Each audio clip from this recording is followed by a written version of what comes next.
balancing in the contemporary world. The availability of less threatening instruments allows states to resort to non-military means more often than before because these instruments change the cost-benefit calculations about balancing. This trend toward using less coercive instruments of balancing can continue only if globalization advances and states become more interconnected through economic links and improving technologies.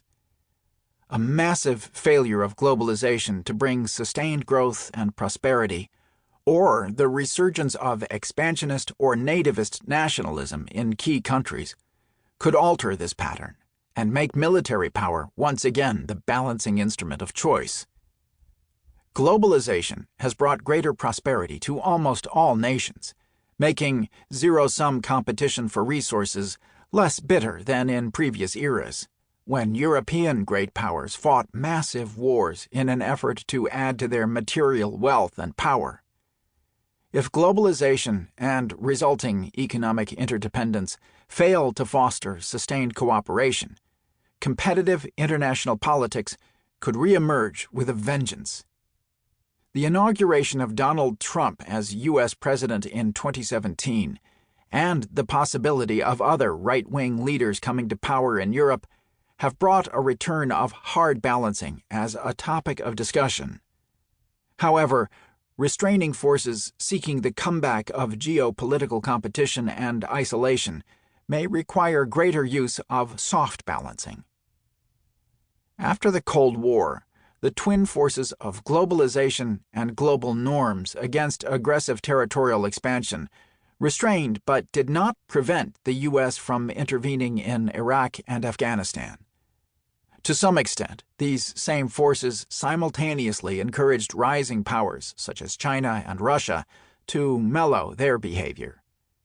Since 2009 or so, however, China has actively expanded into contested waters, such as the South China Sea and, increasingly, the Indian Ocean, and in most cases, the responses of affected states have been less assertive than expected. India, a third rising power, is globalizing in every key dimension, especially economically, and is being quickly integrated into the global order. It has formed limited strategic ententes with the U.S., Japan, and some Southeast Asian countries, such as Vietnam. We should not assume that the United States or rising powers will never use military power or asymmetric strategies to achieve their goals. Since 2010, Russia and China have both employed military means to assert dominance in their immediate neighborhoods. The affected states have responded with limited hard balancing in addition to soft balancing efforts. A massive economic decline or the imposition of protectionist trade barriers in key countries could reignite the competition for resources and wealth. Prudent statecraft grows ever more important in preventing the world from sliding into intense rivalries and potential military conflicts. Balance of power strategies relying on traditional military means alone cannot guarantee long-term peace and stability in an interconnected world.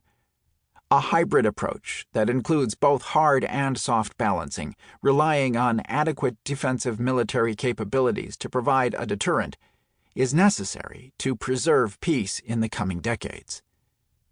The success of these approaches will depend heavily on how great powers, both established and rising, view the legitimacy of the international order and of our era's dominant institutions. If these institutions remain robust, with strong normative bases, peaceful power transitions can take place. Established powers can accommodate rising powers without violence through a mixture of soft and limited hard balancing techniques, along with deep economic and diplomatic engagement. This book was inspired by the attention soft balancing literature has received in scholarly debates on state behavior during the first decade of the 21st century. An original proponent of the soft balancing approach, I was also impressed by the comments of its critics. As I began to read historical records, it became clear that the strategy of soft balancing among great powers is nothing new. meaning that the United States